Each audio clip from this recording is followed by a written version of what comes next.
Byron Sigcho is running a well-organized insurgent campaign in Pilsen and Chinatown, trying to bring down Chicago's powerful zoning committee chairman and 25th Ward Alderman Danny Solis. On top of that, he says that UNO, the United Neighborhood Organization, a tremendously influential group in his ward that built a charter high school, is one of the reasons Chicago government has so many problems. I'm Mike Fouché, publisher of Aldertrack, and this is our Meet a Chicago Candidate series. So tell me, Byron, you're taking on all comers and inviting a few more. Why did you decide to run for alderman? Well, because I came from a community process of parents, community activists, teachers, a bunch of community members who felt there's a need for change in the ward. We have to remember Alderman Solis being almost technically in two runoffs. And we thought, well, he doesn't represent us. He's representing the 1%, he's representing corporations, he's representing everyone except his constituents.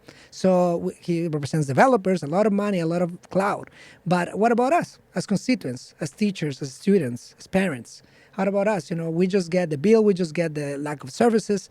So a lot of us say, well, there's enough. We got to take it into our own hands. We have a base in the community, and we know that money doesn't vote. People do. So we believe that even though he may have all the resources that he claims and he's able to gather through developers and corporations, we know that we have an organization, we have people, we're being in the fight, we're being with the people, and we know that we can take him on February 24th because we know how to organize. That's the difference in other campaigns. You can see we're being very active because we know where to go, we know who to talk to, and we know that Alderman Solis is unpopular for the decisions that he makes. He makes decisions that harms our community, taking on metal shredder money, $70,000 of money that is really polluting the area right in front of a high school, is harming our kids, harming our communities. He has, with other political groups, profit from low-income kids.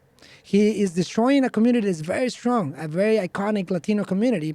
The joke in the street is that he wants to build a Mexican community without Mexicans because, it's not affordable anymore. If you walk around, you see a lot of families leaving the neighborhood, and he's favoring development. So what we're saying, we have a different model, a model that is not about segregation, is not about pitching people against each other, but rather building a model for the city, a model that has working class families along people with more affluent communities that can live together.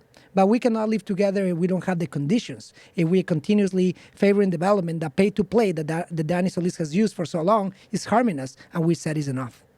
So do you consider yourself an Emmanuel Garcia, Fioretti, or Willie Wilson supporter? I will say for sure I'm not an Emmanuel supporter.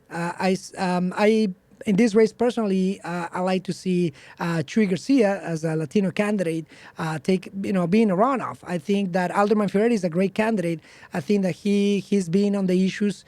I personally am friends with Chuy. He's a good candidate. We've been including during the UNO fight, we've been together talking about how we can fix the mess that organizations like UNO and the mayor have created. We have to remember also Mayor Emanuel was a big supporter. He had Juan Rangel as his co-chair during the last campaign, during his first campaign. So we know that this is a profit versus people kind of race, and we know that Chuy Garcia and other people out there, there are options. I think Alderman Fioretti is a good option for other people. Our objective is to make sure that Emanuel doesn't make 51%, that we take him to the runoff. So I would like to see Chuy, but for those of us that we can disagree, we know that we need a different direction. But those I think I respect the other options with Alderman Fioretti. Anybody but Ram. Anybody but Ram, absolutely. So your campaign is focused on a lot of big citywide issues, but what would you say are the most important neighborhood concerns in Pilsen and Chinatown?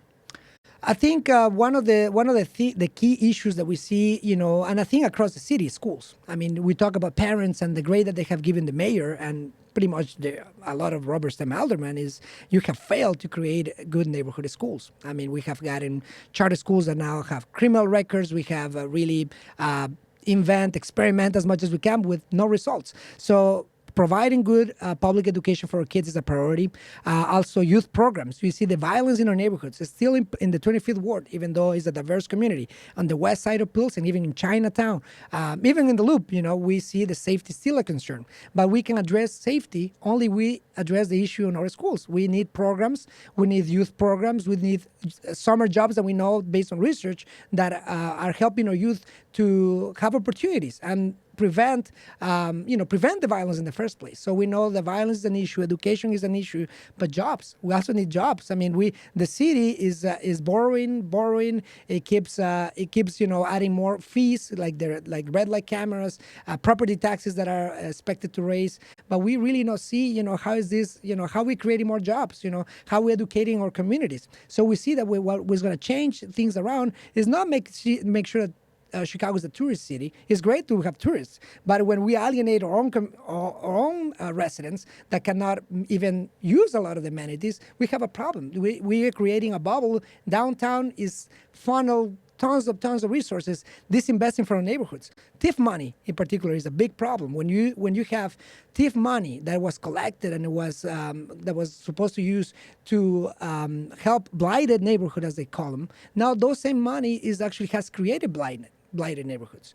TIF money used to take down some warehouses, take down housing, to put other projects that we haven't seen. We haven't seen the investment in our community. We have $44 million of TIF money in Pilsen, but part of that money has served to finance projects in downtown, a private stadium, and other projects that we don't see what is the benefit in our communities. So we think that it's time to prioritize our neighborhoods too. So the incumbent Danny Solis is one of Chicago's most powerful aldermen, and his sister Patty Solis Doyle is connected to potentially our next president, Hillary Clinton. Doesn't the 25th Ward benefit by having somebody so connected? Well, I think like a lot of corporations have, a lot of developers have, certainly, but we don't see a lot of the working class families, the poor families, benefiting from any of this. There's a lot of pay to play. I'm sure, the alderman and his close collaborators are benefiting from this. But we don't see our families getting, if you walk on the street, you say, well, we still need jobs. Or kids are still, in gang activity, or kids are still subject to violence because we don't see opportunities. So we see that we have not been benefiting. We still need affordable housing for our families. We still have those empty promises that we haven't seen. So I think that we will benefit when those policies are working for the people. So I like to think that these are people who came from the machine, the democratic machine, but we see that I like to think of them like an old dinosaur, right? That we just so scared that they can take on anybody and it's going to be very hard to take. But we see even Will Gazzardi taking on Joe Barrio's daughter. So State Representative Will Gazzardi. So we see it's possible. You can take on the very democratic machine, who has more clout than Barrios himself. Uh-huh. So, and we know it's possible, and we know that the discontent is out there. But how to get it done, it requires, I think we're trying to involve a lot of young people. A lot of young people that think that the way the city is being run, including with Alderman Solis, I think he'll say, well, I'm going to bring resources, but we haven't seen them. And I think that a lot of resources have gone to his close circles. But we've seen that in 18 years of administration, we've seen that, the city has huge deficits. We see, that we don't even know where to cut anymore. We want to cut from pensions. We want to cut from everywhere. So we got to start holding these people accountable. We know that they have not done their job if we see the state of our economy just to look at city finances. All right. Well, thank you very much for joining us, Byron. Well, thank you very much for having me. You can learn more about the Byron Sigcho campaign and almost 200 others by subscribing to our email newsletter at aldertrack.com, by listening to this series on Rivet Radio, or by subscribing to this series on YouTube. Thank you very much. More great stuff to come.